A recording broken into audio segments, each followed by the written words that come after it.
Alléluia. Praise the Lord. Jesus.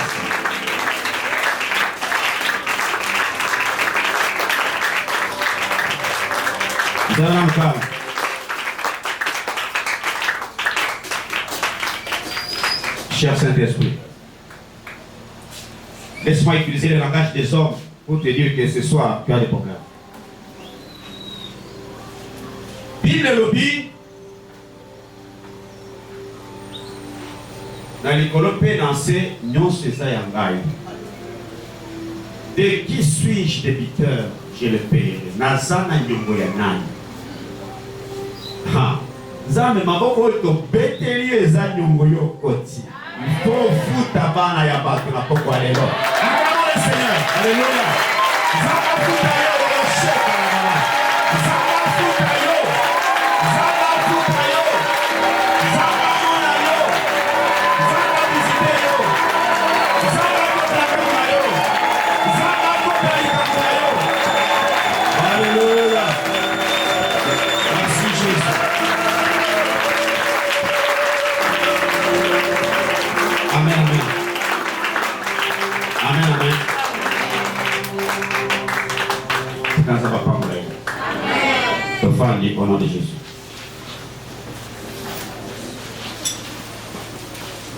La femme de l'Islamé a fait ce merci. Parce que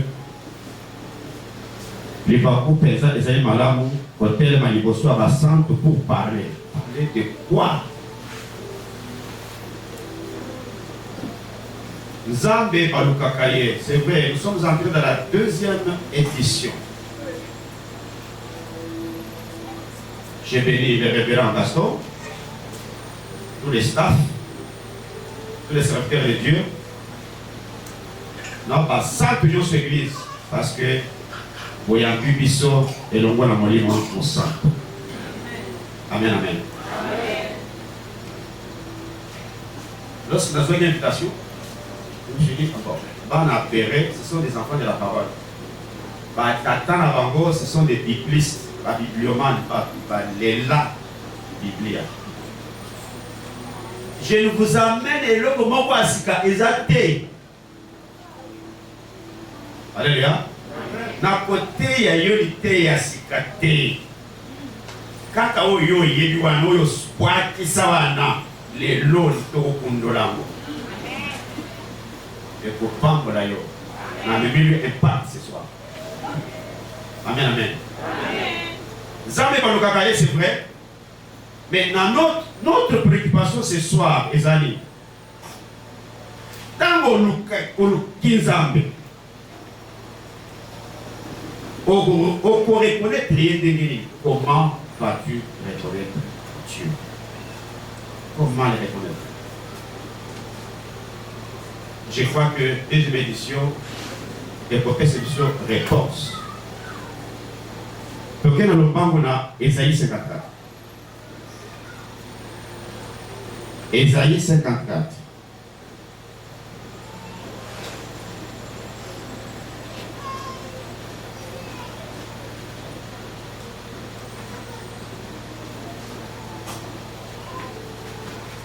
Verset 7.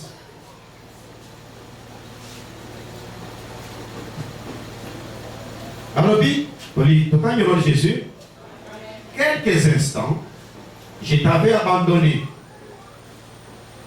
Mais avec une grande affection, je t'accueillerai. Dans un instant de colère, je t'avais un moment dérobé ma face. Mais avec un amour éternel, j'aurai compassion de toi, dit ton Rédempteur, l'Éternel. Il en sera pour moi comme les eaux de Noé. J'avais juré que les eaux de Noé ne se répandraient plus sur la terre. Je jure de même de ne plus mériter contre toi et de ne plus te menacer. Et quand les montagnes s'éloigneraient, quand les collines chancelleraient, mon amour ne s'éloignera point de toi. Et mon alliance de paix ne chancellera point, dit l'Éternel qui a compassion de toi. Que Dieu bénisse sa parole.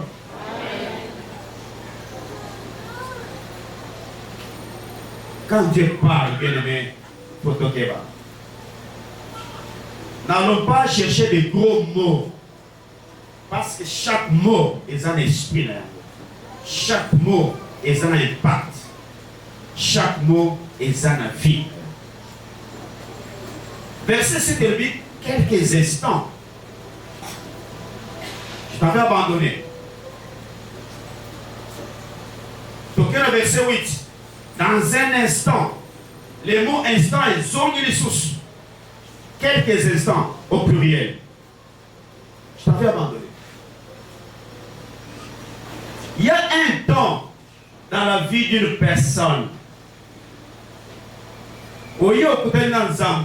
Dieu va faire tout à Bendayo parce que Azan a besoin d'ayo.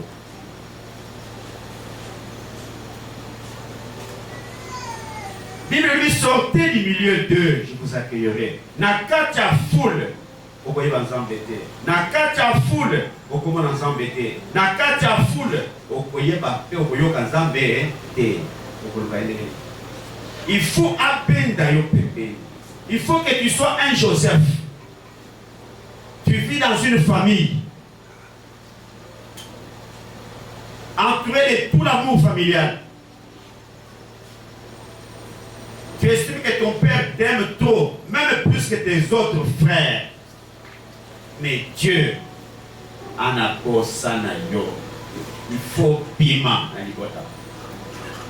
Parce que les Joseph n'a pas de libota. Oyo bazo sakanaye, oyo bazo chola, oyo bazo finga, oyo bazo kolisa na ba mama mosusu basi musu a papa na ye. C'est Joseph là. C'est un roi quelque part. Mais pour qu'il soit roi quelque part, il faut ça l'île habillement. Même avec l'arme, il faut piment. Parce que aux âmes conduit quelque part. Je suis dans ce que Tanayo est coquille. Deuxième édition, yo causé là qu'à jamais troisième édition. Parce que deuxième édition, c'est pour toi que les ambattis yango, c'est pour toi qui a dit parole, c'est pourquoi à l'obit ton gang pour comprendre.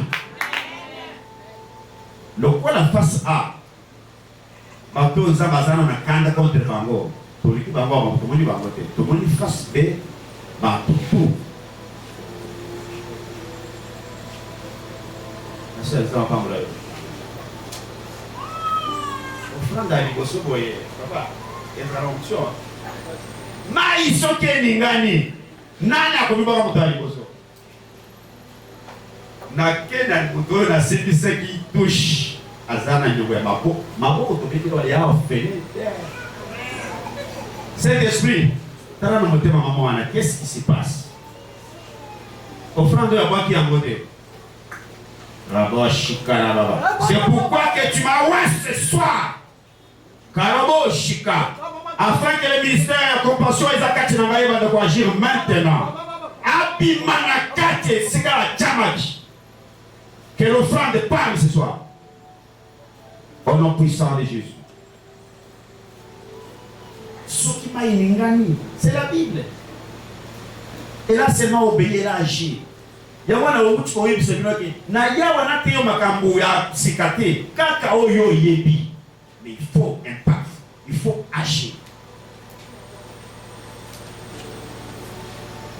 Amen, amen. Les Joseph comme ils disent parce que la Bible dit dans Bukalo avant un instant, quelques instants, dans un kanda. Comme si on avait dit français pour le quelques instants, je t'avais abandonné. Mais avec une grande affection, je t'accueillerai. Quelques instants. Quelques instants. Nzambalo, je t'avais abandonné. Ozo Sambela, ça veut dire on peut s'offrir comme ceux qui l'église, mais ceux qui ont servi qui l'église, vous êtes qui est ce que vous avez Matthieu Bazoteo, au bout d'un peu. Vous ne savez pas qui m'a aidé. Vous ne savez pas le cas aidé. Le va bien à bien. Quelques instants, je t'avais abandonné. Écoutez-moi, Dieu, je ne te laisserai pas, je ne t'abandonnerai pas. Mais il dit, quelques instants, je t'avais abandonné. La parole de Dieu doit s'appliquer. Tu as l'impression que les hommes ont il sait ce qu'il est en train de faire. Il sait à quelle école, dans quelle main, il peut déposer. C'était un moment, les enseignements, parce qu'à la suite, il faut que vous la l'eau là pour venir se faire. Tout ce qui t'appartient. Il ne faut pas gâter, la parole de Dieu est vivante, elle est puissante, elle est agissante. Il n'y a pas un seul endroit où les diables ont bombe au yayo. Amen, amen. Quelques instants, je t'avais abandonné. C'est le verset 7. Toujours le verset 8. Dans un instant de colère, je t'avais un moment dérobé ma face. Dans un instant de colère. Ndeko. Et le bonina sala, nzamba kangelo kanda. Nzambo ya silikaka te, akangelo kanda, mais yo yebaka te que nzamba zala kanda contre yo.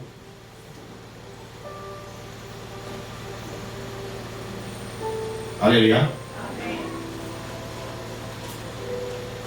Il y a des instants, il y a des moments de la vie où Dieu vous abandonne et vous cache sa face. Jésus à la croix, elle est là.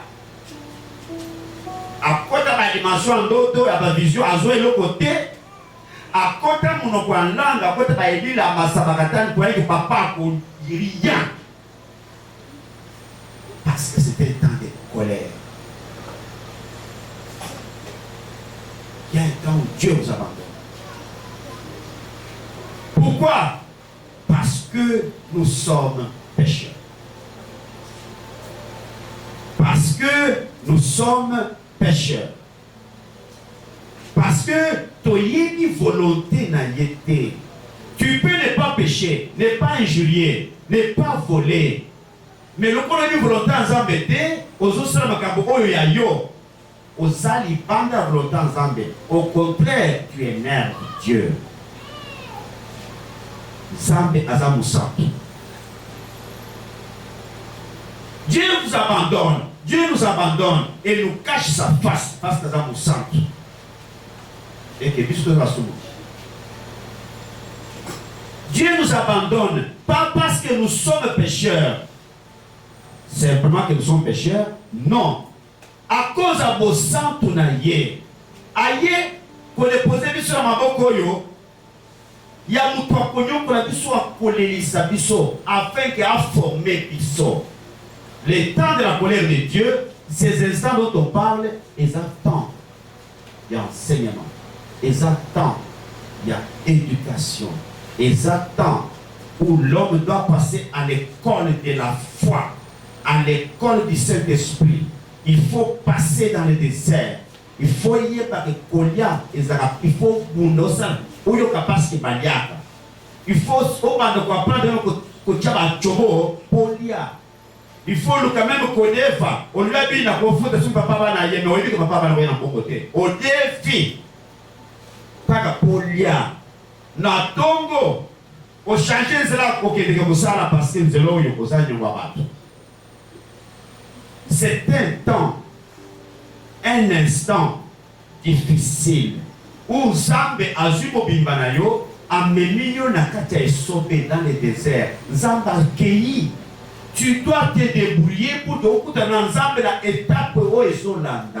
Ce qu'ils ont parlé de Baka, il faut bimamobimba. Ce qu'ils ont parlé de la mort, il faut préserver Vinayo parce qu'il y a tout prochain Zamba zozelayo. Comme il m'a bembete. L'école est difficile. C'est pourquoi il dit à Moïse, quelque part, il dit, je t'ai amené à cette école-là. Un, pour te prouver que pour n'appuyer ceux qui me t'aiment à yo, on l'y a kanga. Trois, pour n'ailler ceux qui regardent les bébés pour n'aller soki okotosana.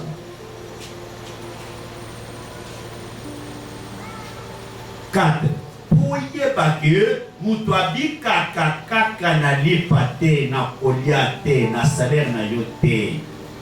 Mutu akobika na toute parole qui sort de la bouche de Dieu. Ceux qui comprendre l'okowana, tu sors du désert. Au côté de l'état, parce qu'au comme la capacité, il y a non seulement Koluka Nzambe, mais Koyoka Pe Nzambe.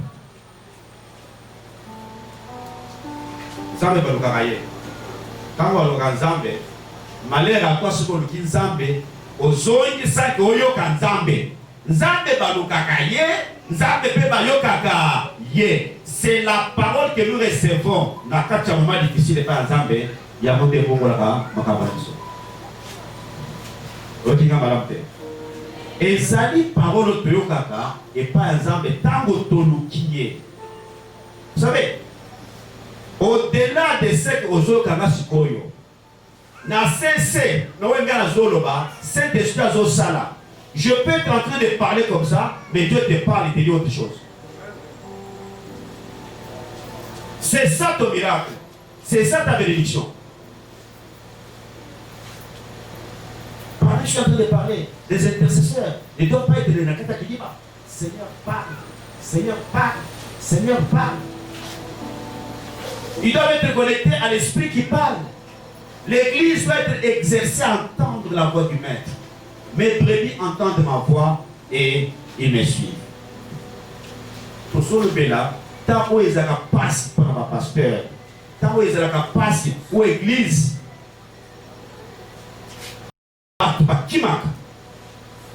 parce que dans Sambela,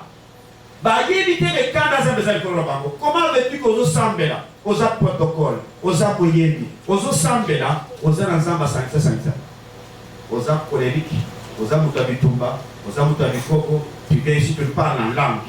Parler en langue. Tu peux en langue. Mais Nzamba Zana Kanda contre eux. C'est ces instants-là. Il faut passer à l'école de la foi. Il faut passer à l'école pour détruire les autres. Que lorsqu'il y a un problème, ne regarde pas les problèmes avec les yeux. Lorsque vous doit télémélior, qu'il soit Goliath ou pas, à finir,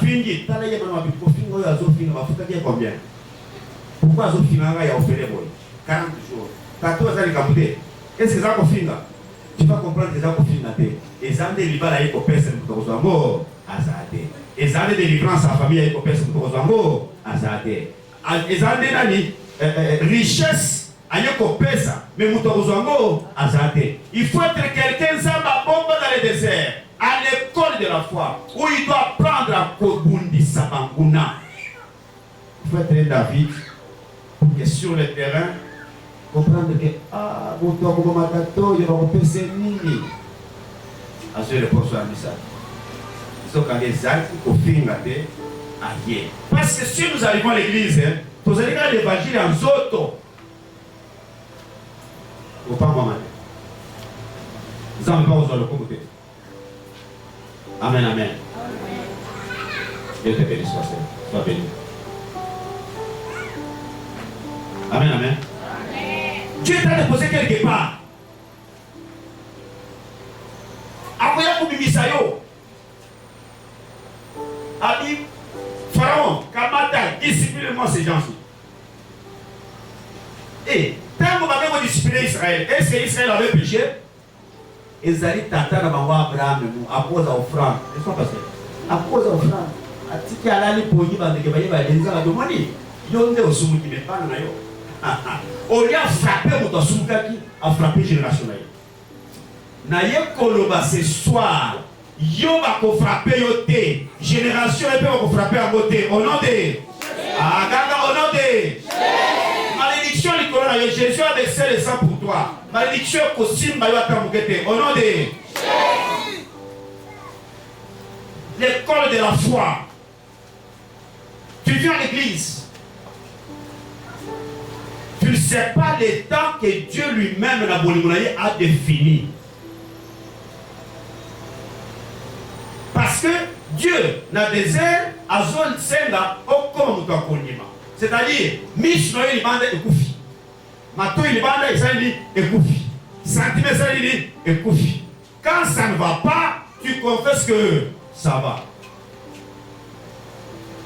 Alléluia. J'ai des enfants à la maison. Bazami Balé. Les amis Claudie, les fils aînés, n'a à peine, les fils cadets. Dans le plan de Robert en une semaine, ceux qui couraient et ils bouent. Ceux qui couraient à la salle quitter, ceux qui aillent, aillent. C'est là. Pour les athées, parce qu'ils athées. Ceux qui s'accrochent. Pour la haute la famille, ils téléphonent qui est. Ah, papa. Pour les autres. Donc, vous ne m'entendez pas bien. Pour les autres. Ça s'est répété plusieurs fois. Et Dieu m'a dit, c'est une grâce. Il y a la pression dans la balle. Tu s'appelles quoi? Alléluia. Ces choses-là, ceux qui ont souffrir, ils souffrir de Zamba Zoluka, au poma misunayo, au poma sentiment que tu marches avec la parole. Là où il y a les déserts, nous avons dit que c'est un désert, c'est lieu et saint.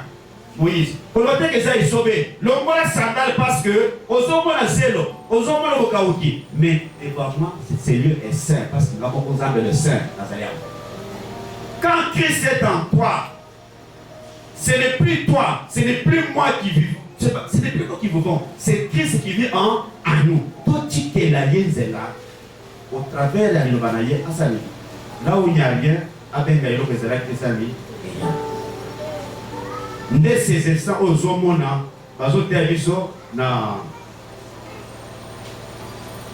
na Esaïe 54. Quelques instants, je t'avais abandonné. Quoi abandonner, j'ai compris qui s'ayote, nous avons bossé la gâté. Après que nous avons beaucoup de discipliner. De comment ils allé à l'église, pasteur, mon poste, pas moi, été. Aligné à temps que tu as dit oui. Si tu es à la maison,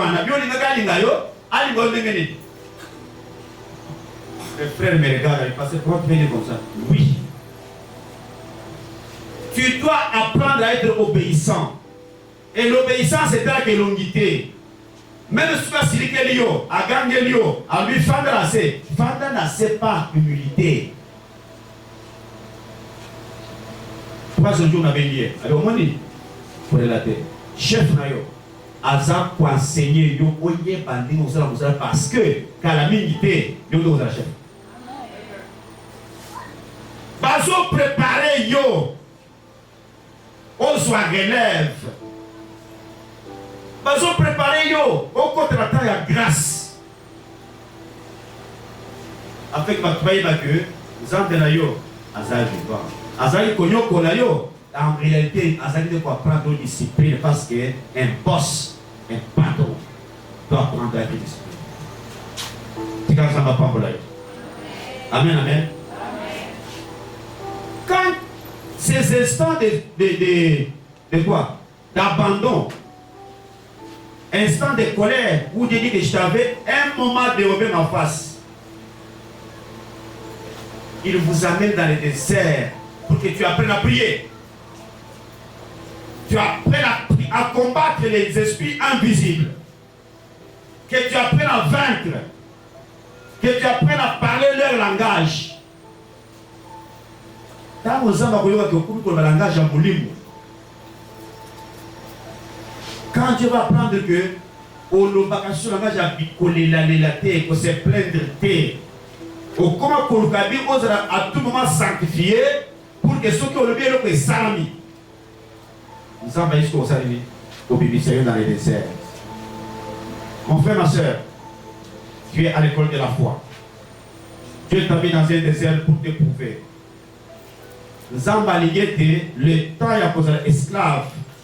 Tant où Zamba fixaki et sila. C'est pourquoi je suis venu devant vous pour vous dire que n'ayez que bousculer ma camp. Et que ces temps-là, j'ai l'onction sur moi qui fait non seulement commencer, mais qui fait aussi, qui arrête, qui déclenche la fin. Et si quand la tchakio, la parole de ce soir est Bimisayo, ekotisa yo na saison na yo ya sika, saison ya koseka, saison ya esengo, saison ya kokumisa Nzambe, saison ya témoignage, saison ya faveur, saison ya grâce, parce que Dieu est un Dieu de compassion. Amen, amen. Nalingi nalobela eloko ya mibale, quand je dis ces instants, c'est-à-dire que ça dit qu'en attend. Alléluia. Ne nous amenez pas à tenir la compassion que nous avons besoin ensemble pour la mission, mais ensemble pour la mission de l'amour. Nous sommes toujours prêts pour te bénir. Nous sommes pas prêts depuis Kara, mais tu ne sais pas saisir ta bénédiction. Why? Pourquoi? Pour l'année.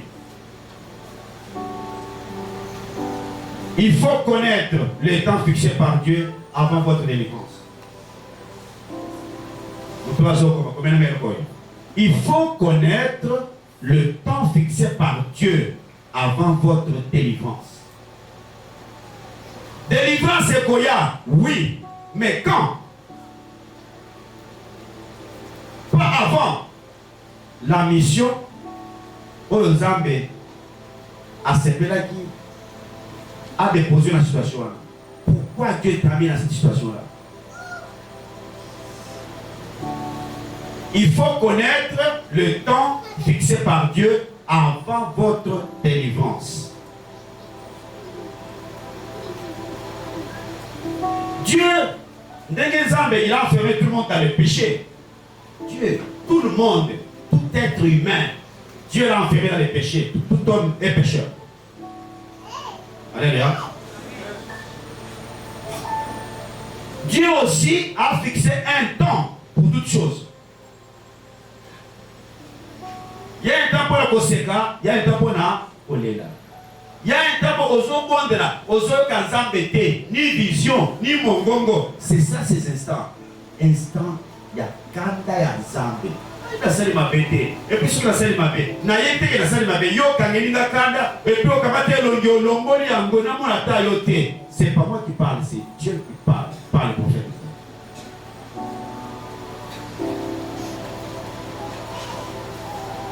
L'église doit apprendre ces choses. Que lorsque nous arrivons à l'église, on ne se connaît pas, s'il vous plaît. La chair et le sang, outside, l'ibanda, awa, il n'y a même pas de murmure. Si tu es dans la maison de Dieu, c'est que tu es en train de travailler. Où tu pries, où tu lis, où tu travailles. Je dis, hé, oyez bien, consultation, étalon. Et nous, il demande de quoi tu as ensemble. Quand tu as ensemble,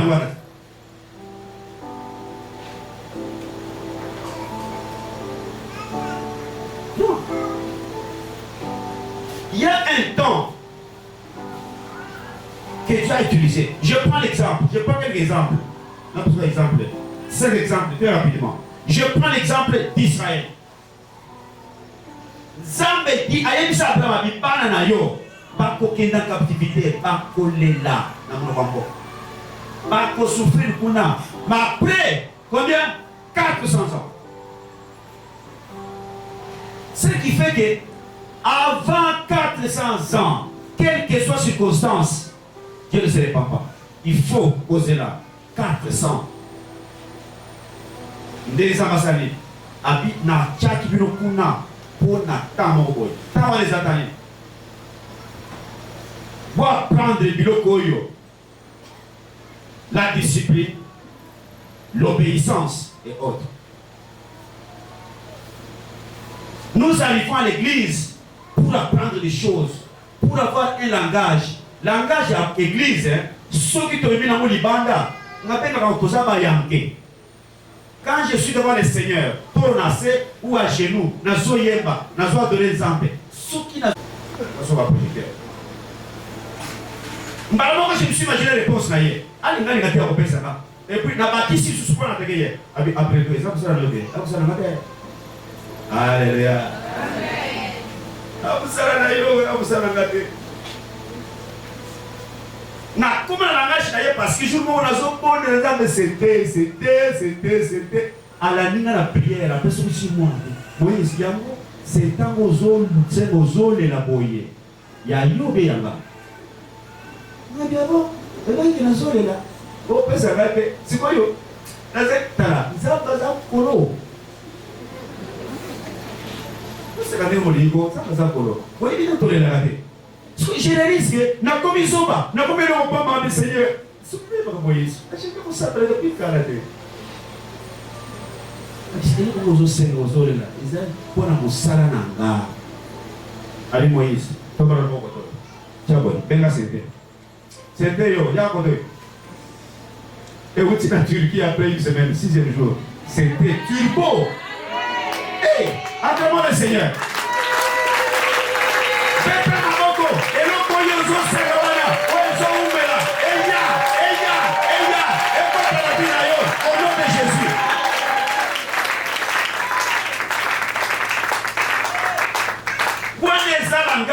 Et ça, nous sommes dans une histoire et qu'on pense et qu'on peut se connaître, mais soit ma casse au bête de bord. Tatouage, ça n'a jamais. Et là, quelqu'un qui m'appelle Master, bon, ça y est. Je t'appelle ami. Pour la bombe de l'autre côté, tout ce que j'ai reçu de mon père Moïse n'a pas essayé encore. Je t'appelle plus serviteur, je t'appelle ami. Ami, n'a les amis. Moninga. Pourquoi tu as regardé facilement quand Master. Ah. Oh, mon père va prendre Master. Alléluia. Acclamez pour Master Jésus. Master Jésus. Moninga ya tango nyonso. Moninga, tu n'as pas de point à Yesu. Moninga ya tango nyonso.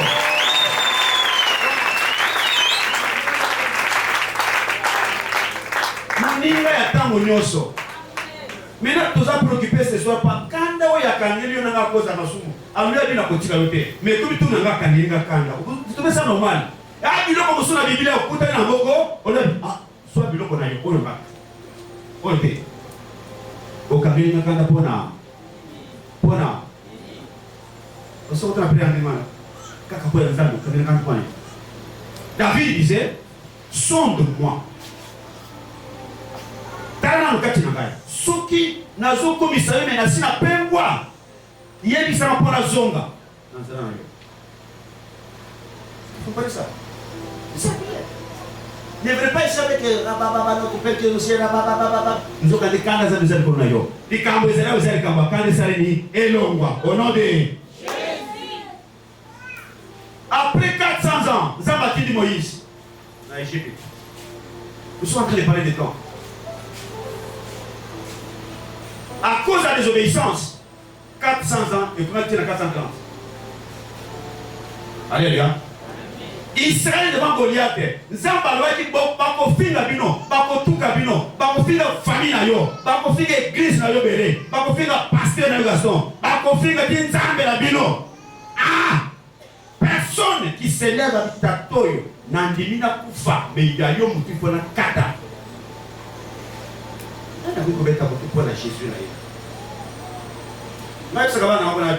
Les jours que tu arrives quelque part, Bazolo Babé église EPR, Bazolo Babé à pasteur Moïse, Nakotuna yo, Tango Zoyo Kawana, ma bénédiction sur Bazolo Kawana.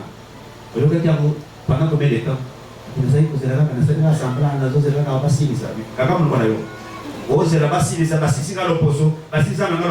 J'aurais cru entendre que Betty Moutoumon est coffee. Voilà mon âme du temps qu'on peut mettre qui peut risquer pour le pasteur Gaston. Anima a tout pour le pasteur Gaston. C'est ça l'amour. Yo, ça l'amour.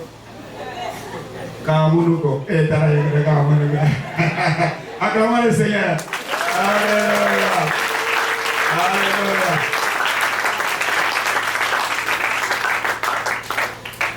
On ne vous amène pas à la violence. Non, nous sommes des enfants de Dieu. Il y a des moments où qui m'ont dans le temps bébé nano.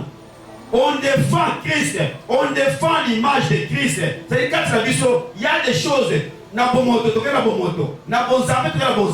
Mais la spiritualité doit gagner la chair. Tu dois défendre jusqu'à la mort. Lorsque je me suis marié à ma femme, le corps à la fiançailles, il faut après fiançailles, il faut faire des bails à ma boîte, il va déposer le match dans le temps, afin de la famille. Elle m'a dit, na kuchuma mes ententes pour on a entre moi si na ngala ba frère na profiter de l'évangile na je vois au sala nyonso bolingi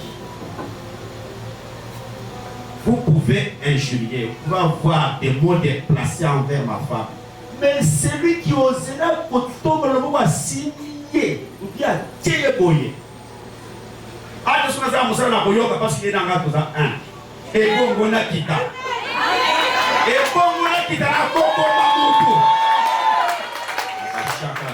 Na Kobo Mamutu. Parce que Jésus a accepté un coup pour l'Ecclésia. Pour défendre l'église. Tu ne peux pas jouer avec ta femme. Tu ne peux pas jouer avec l'église non plus. Au sakani, tu tiens du boulot, tu tiens pas. Quoi que ils ont évangile. Évangile à Bakoyo. Évangile à Bakoyo. Taclage. C'est comme ça qu'il va pas comment. Ndoki, attiquer ce qu'il va le caca. Aïe pour l'église. Quand la porte dit. Alléluia.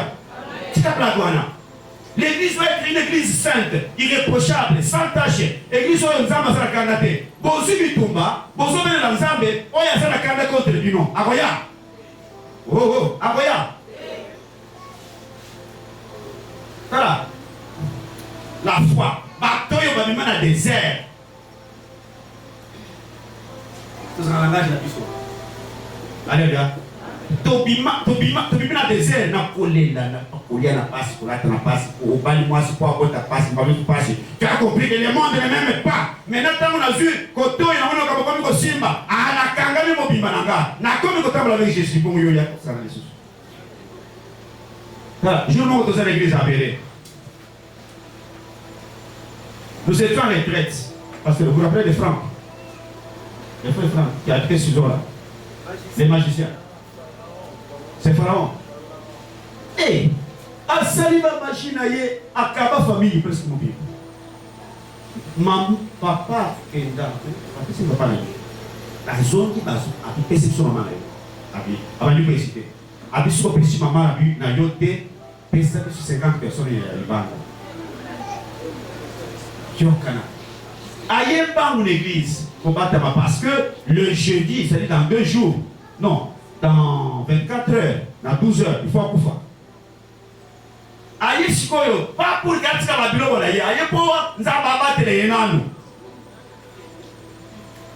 Toyambié, délivrance est vendue, mais somme, il y a délivrance. Na kacha délivrance, moi j'ai une impression pour lui. Na kacha délivrance. Bakatio yangiringiri. Bayena lo yenge na bambunda. Odi bakatia kama bazota kwa kishasa. Bazala bamemaka full nasima. Bazoya, zole koti bukulu. Bazoya parce que ezala mutu moko azo kwata makambo bango kuna, il faut arracher. On peut sur la retraite. Quand on commence à porter batoni, toutes les personnes qui vont à la retraite, bakibimba ouais, là il va demander. Ce que Nathalie va voir, ça va bien. Comment voulez-vous qu'un incirconcis à côté à une église, à une communauté église à Jésus, tu peux tout que l'église, pas quoi. Nathalie n'importe. Nathalie va voir. Tu peux, parce que la petite mouvement, donc chef d'équipe, avec un petit dingue. Elle a pété dingue. Aïe, on a mis sous rouge à ça, il va marquer, papa, il nous va toujours dire à ce moment, petit pas. Nathalie m'a bien, biloko toluka yangoyo. Raba shakura basa. Biloko toluka yangoyo. Tango Monique ngala kimite, a tenu la porte, a tiré le bon la poche.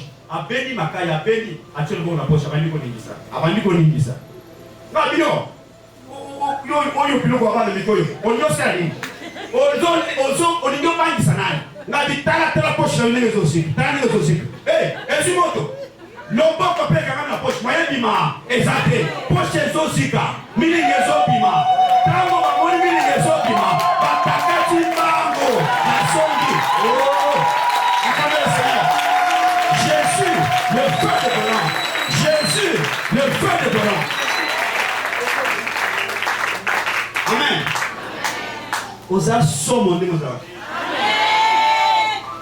Ces instants de colère de Dieu, il y a un mot de l'eau.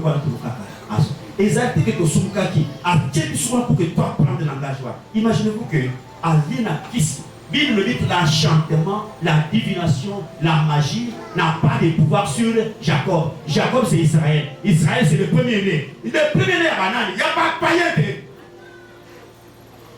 Il y a la mochike basuka la machika. Il y a la magie na yo. Donc Ekosika, pendant que je suis en train de parler, s'il y a une magie quelque part. Et il y a ma moto. Allez, ya mamoto. Même pas ouais, parce qu'il est bandé aux hommes de la balle, de la bilinga. Allez, boy, ya mamoto, catch fire, catch fire, catch fire. Au nom de Jésus. On ne se moque pas de Dieu.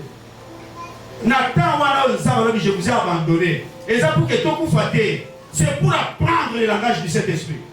C'est l'école du Saint-Esprit, l'école de la foi, l'école de la discipline, l'école de l'obéissance. Où il y a l'église, vous avez yembele. Tu ne sais pas obéir. Où il y a des vieux adultes. Et ce que vous avez à cause de la pété. À cause de la pété. Mais il y a un ensemble pété. Au cause de la condiment. Il n'y en a pas aux yeux à go. Quand il y a une porte, il y a un par la foi. Amen, amen. Israël devant Goliath, tant d'ailleurs, Isaac pour que ma Goliath se fait 40 jours. Abraham, pour sa délivrance face à la stérilité, il fallait 25 ans. Avant 25 ans, au commande de la langue, au conseil ensemble n'importe quoi, jamais ça n'a pas été. Ce temps-là, nous avons nous l'onginaye. Ce temps-là, nous avons une réponse exacte. Aux Sambela, aux Salé l'ensemble, ne crois pas qu'il est abandonné, mais fortifie-toi. C'est là où tu m'as bon délit, c'est là où il y a condiment. Là où il n'y a rien, commence à croire qu'il y en a. Là où il n'y a rien, ce qui va plus le loco, à en Jésus-Christ, il n'y a rien qui me manque. Alléluia. 25 ans, les scriptures ont pété, mais regardez, à cause il y a des désert à traverser qui. À comment ils sont ces bénédictions pour toutes les familles de la terre. Alléluia. Abraham, Azaki n'a pas Moussala. Non, Azaki n'a pas Moussala pour un temps. Agar a été au service, Azaki esclave. Parce que à la 10e année, Agar a été affranchi. Agar a comment adopté. Zamba le moyen dans le désert. Parce que quand on a, il fallait qu'il agarde, bien que mon amoussala, il faut obéissance avec discipline. C'est comme ça. Dieu peut vous amener comme serviteur, au pied du pasteur, au pied, il y a pas de vacances que vous avez par exemple la boutou. Quand là, vous poussez la été, quand là, vous avez été, c'est dans la botos, au col à banque ou banque. Dans la botos, Dieu va commencer à utiliser puissamment pour les camarades au couteau qui bosse. Parce que tu as été au pied de quelqu'un. Tu as été obéissant, tu as été discipliné. Et Dieu aime les gens comme ça. Amen, amen. C'est à la 10e année, au moment où Agar, moi, Moussala, a commis affranchi, a commis adopté, et a suivi les mêmes droits que Sarah. Ndapé à Sarah, à la 10e année, Balomoni esclavage, a commis le même droit que Sarah. Ndapé à Sarah, et commis Agar. Mobali à Sarah, a commis Mobali à Agar. Héritage à Sarah, Abraham, et commis héritage à Rani, il y a Agar. 10 ans, après 10 ans, il faut connaître les temps où Yonzambe a bombi, au traverser, au vivre pour que la délivrance y a. C'est la délivrance qui viendra te faire sortir de là. Il faut consommer votre temps. Est-ce que vous avez Jésus face à la mort.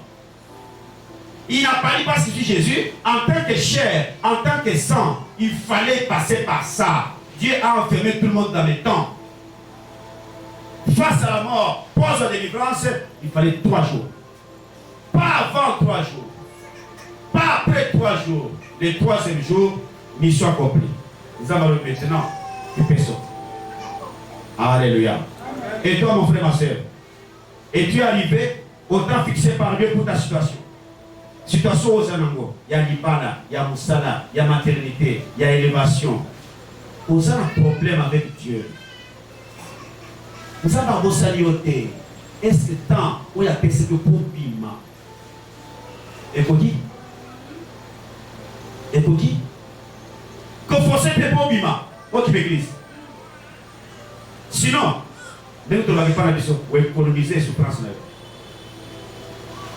Souffrance, la carte à l'envoi, mais nous pour économiser. C'est-à-dire, on fait ça au moment où il y a. Alléluia. Maintenant, s'il vous plaît, les 40 jours, il y a Goliath. Les 25 ans de stérilité, il y a Abraham. Les 10 ans d'esclavage, il y a Agar.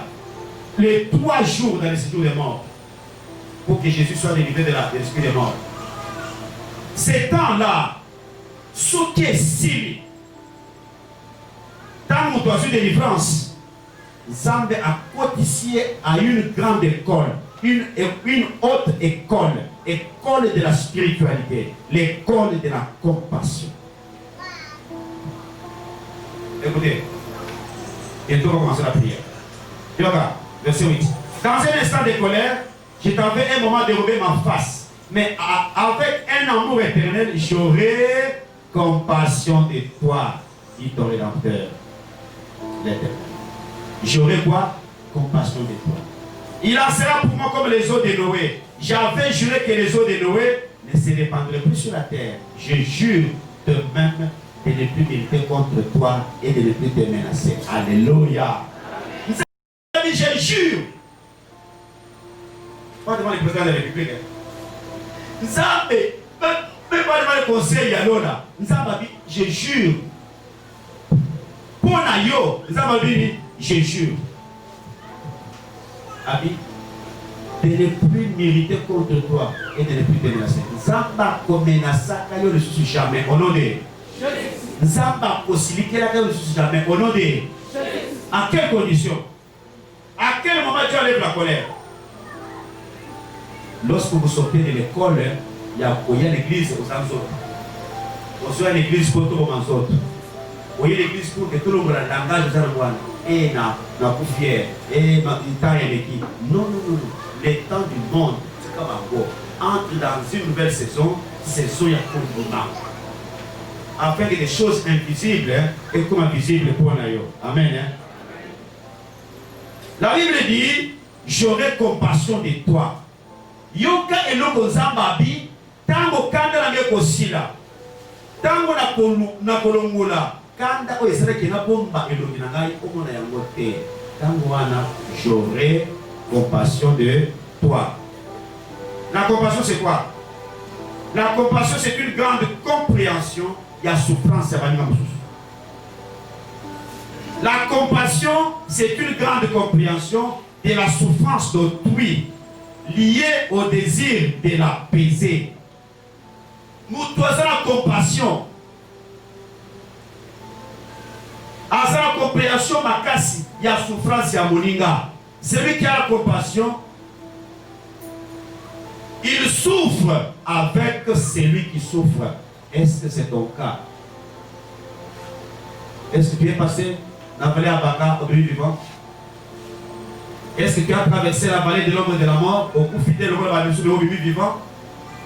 Tango bimina biloko wana. Est-ce que notre coup faire au coup fidèle c'est terminé? Nalobi olongi liwa. Nalobi olongi liwa. Beta maboko passe olongi liwa.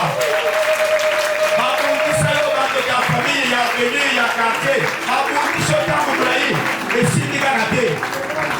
Maintenant Nzamba peso ko konzipona na bango.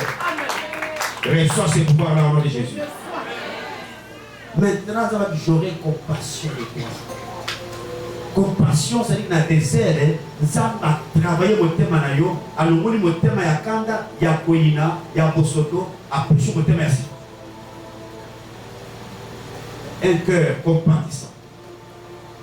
Un cœur qui a une autre compréhension, il y a souffrance, tu ne peux pas prier pour quelqu'un si tu ne l'aimes pas. Okoyi kozwa fardo ya moninga oyo kutu yo yebite o général gaye o le la pas za pona yale alors que yebi kutu yo te. Il faut avoir un cœur nouveau, un cœur de compassion. C'est ce que Zambé Balukakaye deuxième édition allait couper sur mon thème à Ça va pas mal de monde. Ce que vous passe à Moninga, tu as le pouvoir d'apaiser. J'ai compris dans ma vie que Nazan Piaka, Nazan a passé. Mais quand j'ai pris pour les gens, Azan qui célibataire à Bali, Azan qui chômait dans une moussala. Mais je regarde que quand mon poche est vide, mais la bonne pas dans une bombe. Oh! Je me contente d'avoir une mazopès. Alléluia. Parce que c'est un ministère.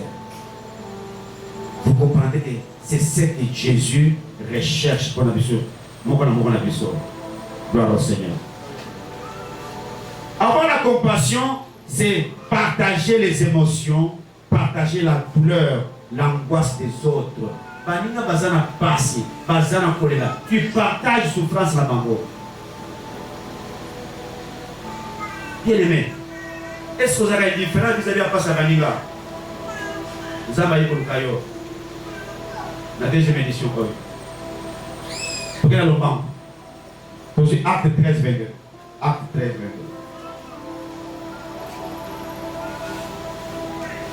Gloire au Seigneur. Acte 13, 22.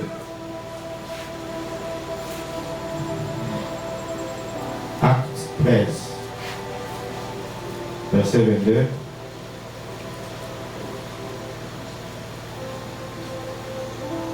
Au nom de Jésus. Puis l'ayant rejeté, il leur suscita pour roi David, auquel il a rendu ce témoignage.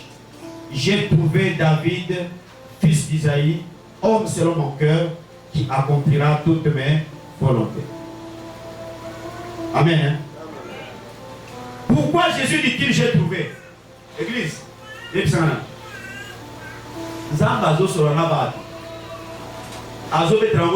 trouvé l'homme selon mon cœur. Est-ce que vraiment on peut trouver si on n'a pas cherché? Non, est-ce qu'on peut trouver quelque chose sans chercher la chose? Non. Il faut d'abord quoi? Chercher. Alukia, Tango a trouvé Moutumoko. A sepeli, ayema ouvert le témoignage. Enfin, j'ai trouvé un homme. Ce soir, est-ce que Zambé a coquille copeta pour la vie? Enfin, n'a pas envoyé le pasteur Gaston pour avoir organisé des émissions parce que enfin, j'ai trouvé un homme. J'ai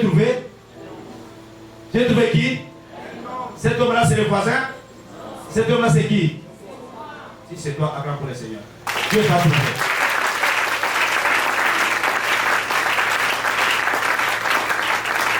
Pourquoi Dieu dit que je t'ai trouvé? Parce qu'aujourd'hui, Dieu trouve qu'en toi, il y a de la compassion.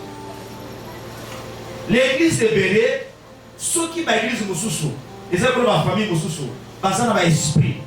Dans quelle famille, l'esprit à Bitumba. Papa, au Séranité, au Sakari, Bitumba, le chez lui, papa. Les enfants, esprit belliqueux et Bitumba. Il y a les familles, esprit à Puiti, papa Puiteur, maman Puiteuse, tout le monde, Puiti na Puiti. Esprit. Moussou dit, esprit à Bitumba. Moussou esprit à Mouyibi. Famille, tout le monde est famille. Mais si l'église est bérée, doit être une église animée par un esprit, un seul esprit, l'esprit de compassion. Une église quand elle crie, l'eau est fou.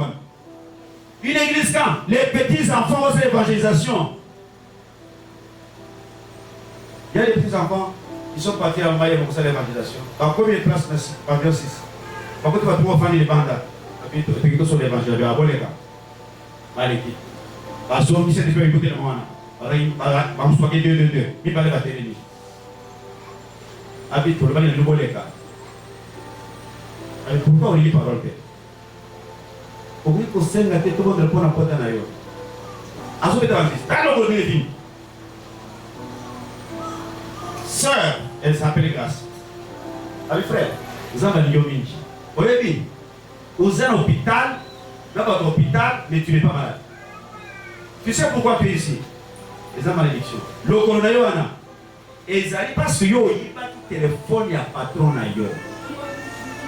Patron na yo azali bani alela ti lelo yo lokolo na yo wana okwami okomata ti bakokata ti bakati ntango oyoki telefone ayoki ayibaki mpe telefone asutuki atuse ekofanda akofanda te. Acclamons le Seigneur. Voyez l'évangile. Voyez l'évangile. Pas communiser yo. Mais loko yo meni bayebi à côté. Yamana sans la mangolo komoko. Avec l'aide du Saint-Esprit. Pas fan de le frère a pleuré pour marcher avec Dieu. Nous devons prier ce soir pour que Bénin soit un esprit. Donc, héritage.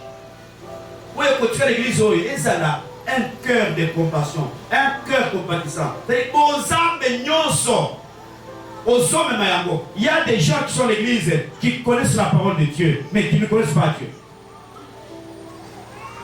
Il y a des gens quand ils se déplacent, ils vont se déplacer. Ils se déplacent avec le royaume. Aux âmes parmi Batouane. Je vais m'en bien.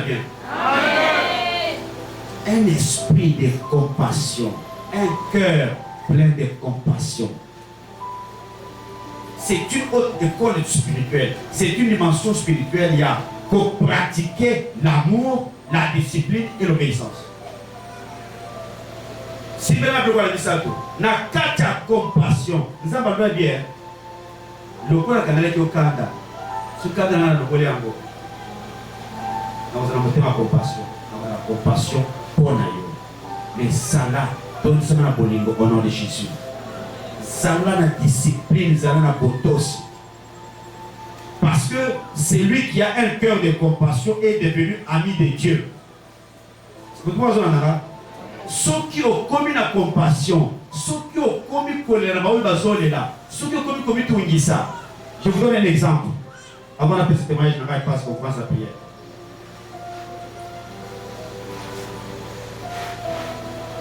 Deux sœurs. Exemple de Zopé Saoyo. Eza sous l'élo. À cause de faux bolingo. Deux sœurs de Zopé. Parce que ma sœur de quatre églises. C'est Moko. A Monique Moninga naye. Azana Banzera ma paix. Azana Banzera ya copinage. Azana Banzera ma petit chéri. Tango amoni oliazwa les devants ayebi samonina na ye kabana na ye apamela ye et garde silence et bandaki na silence côté pour ya bazemi et comme il y a kuruka ulongola zemi elle participe à ces choses là elle garde silence. Et tout vous a coupé sa serwana pour na mafuna ya zo consommer. Ezali fois 2 na serwana. Pourquoi? Parce que tout ce qui est révélé ça condamné. Yebisaye yakamba mu yebisa basali. Impossible parce que lui vérité mais obéissez. Attention qui m'a se koufi, tu as sauvé une personne. Amen. De consommation du péché en consommation. Dans un côté, mes salami, Dieu s'est fâché. Maintenant, sœur, il y a les cas de délivrance. Il y a une souffrance. Qu'est-ce qui se passe? Tant que moi, que sœur n'a un comportement ma paix. Nanda kuna yo, tant que yo lali, ya la master. J'ai l'impression que Satan a lié à Kabalana Kabala Nanga. Nous allons voir les gens de la paix. Nous allons na tchekal. Ceux qui me entendent de compréhension, quota. Au nom de Jésus. Pas pour réclamer sœur. Tu réclames ta sœur par la foi, par amour, dans la prière. Les jours qu'on a avec eux sur la bière. Dans la soirée, toujours à la société. Au salut. Ensemble, mon salut. Quoi, le sol. Alléluia. Nous avons ma soeur, la Bible ratée. Et Dieu va te payer. Est-ce qu'au jour d'aujourd'hui, ma soeur a boyé Bazali? Ma soeur a Bazali, ma soeur a monté ma compassion. Bazali, Frère, ma frère Aboy Bazali. Je cherche celui qui a un cœur obéissant. Amen, amen. Celui qui a un cœur de compassion est devenu ami de Dieu. Il marche. Il y a un moni évangile dans la biso, et c'est l'évangile dans la prison. Dans l'orphelinat. Banda pour la battre. Nous avons impacter. Nous avons parce que nous avons audience auprès de Dieu. J'entre chez Dieu sans frapper la porte. Avec des fardeaux, je dépose. Je prends la solution dans la puce de Keba. Ça, c'est l'amour. Ça, c'est l'amour. Amen, amen. Deuxième édition, ayez Koluka, ma frère, ma soeur, pour faire quoi? Je sais que l'église, parce que ça m'a fait. Aux alliés. Mais par où il va faire la pan? Où il va faire que l'église était? C'est pas ça. Vous risquez de prolonger votre temps fixé pour la délivrance. Réveillez-vous. Même si vous avez un protocole, vous avez une intercession, vous avez une famille, vous avez une masse, tu peux les inviter, tu leur dis, frère, il y a l'église dans le biseau. Mais quand vous avez un pasteur de sorcier, amenez les gens à l'église. Parce que le verbe le plus important, le verbe principal que Dieu a donné à ceux qui ont le cœur de compassion, c'est le verbe marcher. Alléluia. Dans le verbe marcher. C'est le verbe marcher. Celui qui a la compassion, il marche avec Dieu. Il est devenu la manifestation vivante du Dieu invisible.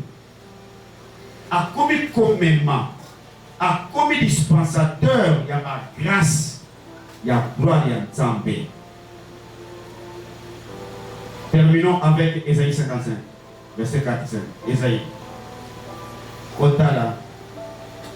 Mina Mozambe Azoroba Awa. Ésaïe 55, 4 à 5. Ésaïe 55.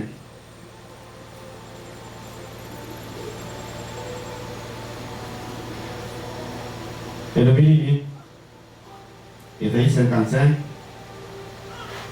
4 à 5. Voici, je l'ai établi comme témoin auprès des peuples, comme chef et dominateur des peuples. Voici, tu appelleras des nations que tu ne connais pas, et les nations qui ne te connaissent pas accourront vers toi, à cause de l'Éternel ton Dieu, du Saint d'Israël, qui te glorifie. Peuple de Dieu, amen. Voilà comment nous terminons. L'homme selon le cœur de Dieu, c'est celui qui a le cœur de compassion. Alors comment on n'a pas pas mon douter? Et comment il y a? Ceux qui ont qui passent, avec qui ont été à côté, à terroriser à Kango, parce que ceux qui n'ont pas encore, pour ne pas koyoka, à possibilité. Ceux qui ont dit, j'ai perdu quelqu'un. Alléluia. Avant la compassion, c'est être témoin. Voici, je l'ai établi comme témoin. Nous sommes des témoins. Évangile, tous sommes dans l'hôpital. Et ça, évangile, Toyoki, et pas ensemble. Tomoni, et pas ensemble. C'est ce qui amène la guérison. Nous sommes des témoins. Devenez témoins de Jésus, au nom de Jésus. Hein? Témoin de Jéhovah. Témoin de. Quand Jéhovah, il y a Jésus. Devenez témoins de Jésus au nom de Jésus. Parce que voici, je l'ai établi. Dieu t'établit ce soir pour la témoin. Bima libanda, yebisa batu makambo, zamba sala na yo. Alléluia. Il t'a établi chef. Il t'a établi dominateur. Et si quelqu'un soit posé là, avec votre compassion, vous chef. Oh. Et si quelqu'un soit koma, osa chef. Tu es la tête et non la queue. Tu es chef. Tu es dominateur. Amen, amen. Parce que le verbe le plus important, c'est quel verbe? Marcher. Des témoignages, il y a un gars sikoyo, na kena malueka, au sample pona, mon camarade de tous les jours et tous les temps. Il était réalisateur à la voix d'Isaïe. appeli maladie, le collègue Vimbi, la bête massage à Boutou Basso, ça qui diacre, l'église angélique, quelque part sa sœur qui est évangéliste sera l'église à lui, papa. Qu'elle est d'autre dans la ça ne va pas, qu'elle est sous ça. J'arrive, le collègue Vimbi. Toi, tu dans la chambre, c'est un problème. Tant que tu fais, tu vas côté évangile. Mais je réalise que quand je parle, pasteur, lui aussi, il interfère. Dans Zoloba, il n'y a pas Zoloba. À Zoloba, il sera qu'il n'y a pas un serviteur de Dieu. Dans le quartier évangile. J'ai téléphoné les âmes. Si ça va les âmes, à Cambrézo les gâtés. L'évangile ne passe pas. Parce qu'à Zoloba, il sera qu'il y a payé. Alors que, quelque chose. N'a même l'évangile, n'a même impact l'évangile. N'a même quelque chose où il faut la situation. Parce que c'est ça mon ministère. Nous avons dit, théâtre évangile selon Moïse. Oui, Moïse. Oui, Moïse. Moïse, la Bible, Moïse, ou la Zoloba. Nous avons dit, théâtre évangile selon Moïse. Et nous avons dit, théâtre évangile parce que tu es mon témoin. C'est ça les 55, vraiment le Seigneur. Parce que tu es mon témoin. Abandonne le théâtre évangile. Avec frère. Je me vois que tu es quelque part, mais on m'a dit, papa. On t'a dit comment? Et lui échanger. Il faut que le mis. La personne n'a pas de pardon. Parce qu'il pardon. À ma type pour, à qui vous pensez, ma mère, c'est beau. Il faut que le mis sur le Gazawapi. Après un mois, et comment? Évangile selon Moïse. Amen. Na plus par exemple, du Balibisat. Nabi, dans 3 jours, nous avons visité. Nakati. Quand on a Kati, évangile est comme une idée. Ah, papa, au tiki. Ah non, rendez-vous samedi prochain. C'est l'Angers. Quand on a accueilli, dans 3 jours, il va te visiter. 3e jour, quand on a su ce côté, par réalisateur, par master, la voix nous a payé dimanche. A filmé le tout, a donné l'information à 20h. Président Raïs a moni le film. Ah, c'est pas possible. Pourquoi il se fait comme ça? Avec ce chef hôpital. J'ai tout avis, au pouvoir de ces cas-là. Qui paye, qui a fait dans ce bâtiment tout, enveloppe en bongo, naïe, moi c'est germaine, naïe, n'a chef tout là-bas. Ah, qui a fait avec avion spécialisé pour naïe. Le 3e jour, moi, je suis jamais à Benga, papa. Nous avons fait un Azamoutoumkwa. Azamoutoumkwa, c'est quoi? Pourquoi? On va avoir 3 jours de visiter. Ton ami Azana Sapoka, Mazoka te suit parce que tu as fait du sud. Pourquoi tu as fait ça? Est-ce que vous comprenez? Pourquoi tu as fait ça? Qui kandame na lola, awoye, bate maye kombo na yo, na lobi na biska likolo, bata na kombo na yo. Bata kombo na liste, bata na loba passeport yo yebite. Je prophétise. Prends le tabou ya pio. Bata na moko, okoza passeport offeré, okoza visa offeré, okoza papier offeré, makambo na déclarer ce fonds offeré. Au nom de Jésus, nous prions sur Zayawa, à ça qui a programme de voyage, confinement terminé, la libérée Zéla, la libérée l'avion, la libérée la visa, la libérée la ticket, à cause de la compassion de Jésus-Christ, pour des fouamans. Yoka, à cause de l'onction qui est sur moi, Saint-Esprit sur moi, je vais que vous ne pouvez pas mater. J'interdis que toute personne qui avait un dossier et tel le voyage, je déclare libéré. Dans le but, dossier à libérer. Dossier à libérer. Gaïna, combien vous la maquillonnez ici comme une faveur.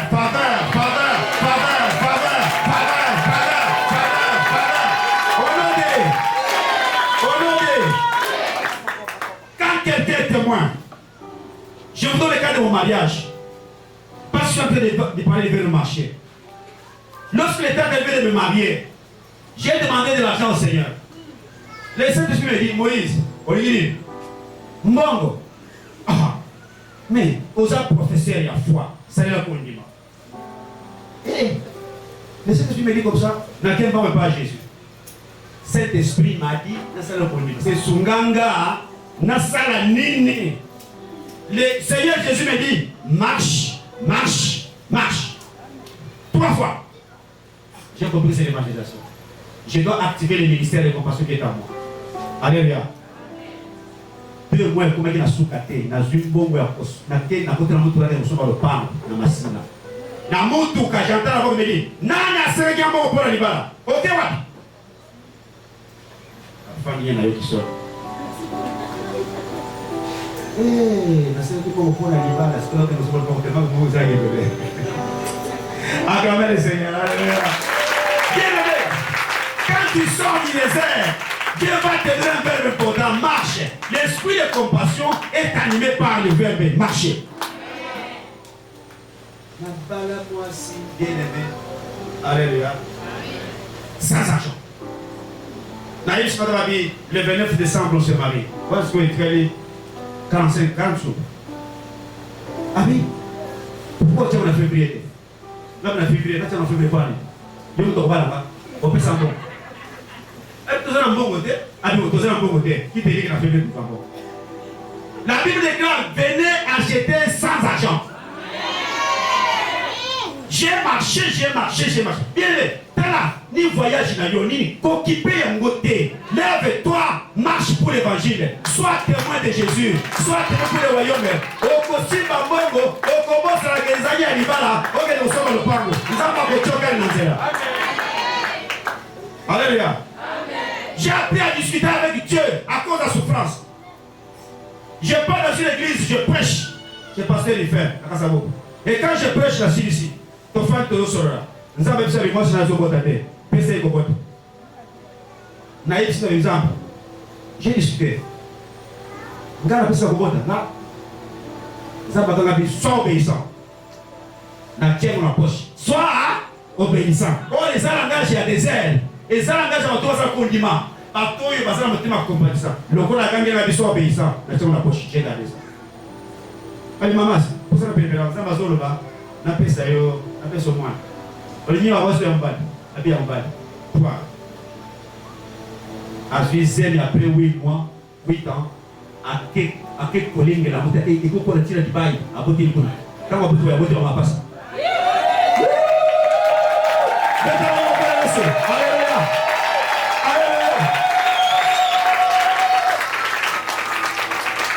Un témoin a pris à marcher. Je vous donne mes témoignages. Je pense que dès que vous me dites que ma bonne j'arrive dans la zone de Kinshasa, ma nièce a Kofi. On m'informe que ça me fait mal.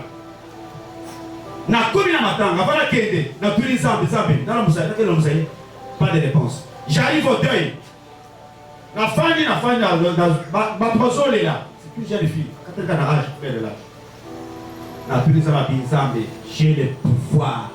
Il y a coupé sa vie et il y a colombo la vie. Est-ce que tu autorises en ton nom dans la moussaïe? Na bondé de rien. Na côté dimension, na côté la langue. Zamba gagné la vie, sois obéissant. On a dit, les cambo, la Seigneur, sois obéissant. Sois obéissant, il va venir.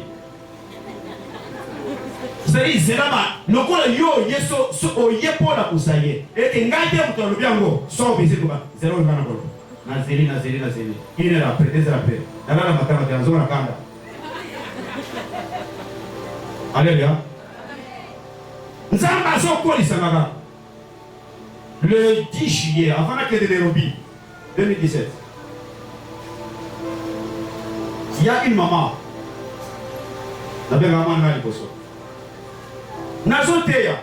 Quand on a sauté, quatre côtés. Na yebi chez les amis, bana ya maman Marie elle va aller. Tout le monde passe la cotisation. Pas une offrande là. Anti côté. Curieux, ces jours-là, il y a quitté. Il y a toute une famille, maman, n'a pas cop. Pas pour l'église. Pas ça. Moi, il y a moi aussi, Sandra. Papa nous a offrande. Il y a des amis, la cotisation, on peut ça y est. N'a évité ce qui s'est passé. Nous sommes candidats, voyez, comme on a maman Koufi. Alléluia. Tant qu'on a maman Koufi. Papa, donc on va aller. Pourquoi on va aller? Bon. Chercher la voiture pour que les gens aient l'hôpital de la mort. Pas la Abi a que dans le mort, il faut passer le 60 mètres. Alléluia. pasteur même 60. Papa na bango loza catholique 100%. Puis nous besoin de discipline, besoin de puissance. Puis besoin de gagner la gagne. Il faut l'amener à l'hôpital. Il dit non, tu veux l'hôpital. Il faut d'abord l'amener. La seule quand elle est dans l'hôpital, elle me trouve déjà en train d'enseigner. Moi, j'ai les actes à faire. Saint-Esprit est ailleurs. Voilà, après culte, j'ai demandé au service de protocole que personne ne me touche, que personne ne me parle. Le protocole, quand même, attendez. J'arrive dans le pango à Tony, salon à Tony, va te là. Le papa, encore moi si à mon papa, c'est pour ça que tu as ça des enfants. Papa.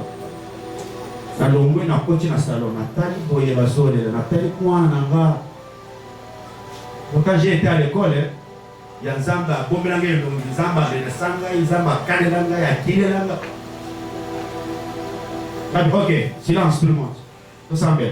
Tout ça bien. Tout y est. Silence maintenant. Je vais entonner cantique. Ils ont gardé la cantique, voilà. Dans le côté de ma soupe, nous ensemble. Zambé. Cette fois-là, elle a changé. J'étais tellement en colère contre les diables. Na Yesu exemple. Na boy na bundi sayo. Pour na yina répondre là. Sans ça. Sans ça. Alléluia. Nabi papa. Yebsanga. Est-ce que yo moto ozuye pour na boy na bundi sayo. Pour voir les akati nanga, je ne supporte pas ça. Il faut d'ailleurs ce que zayo. Je me tais, réfléchis. Ce que zayo té. Les diables ne peuvent pas porter une âme comme ça. Moi, on peut se dans l'église jamais avant le temps. Si vous pouvez aller ici, c'est le temps, ce n'est pas le temps. C'est pourquoi je vous ai pris du temps ici. L'enseignement, je vous ai parlé du temps. Seigneur, est-ce que vous t'osez? Nzamba Gandhi, Moïse, ce n'est pas encore mon temps, ce n'est pas mon temps. Eh bien, ce n'est pas le temps de Dieu. Kata. Je vais compter jusqu'à 5. Nakele Bembe. Yo, 1, 2, 3, 4. Assez puissant bibende, assez puissant bibende. Mitema oye tutani, zamba assez puissant. Que le Dieu qui donne la vie, a ressuscité les balles na yo, a ressuscité mon sala na yo, a ressuscité le ministère na yo, a restauré le servant na yo, a restauré le punya na yo, zambe na lona. Que le seke yabasokoro boshike, rabasaka yabasaka. Bien aimé, au nom de Yahweh. Zambé na lora. Source de vie. Ose pisaka. Même baoye bakufa. Lelo. Na ye pa na yo. Nyonso. Ya vie nanga. Oye kufa. Oye lala. Oye bakunda. Eza la vie de prière. Eza l'évangélisation. Eza la sengo. Eza la libala. Eza la maternité. Et mais c'est quoi? Tango, je vais t'avoir essayé quoi? Tu marches.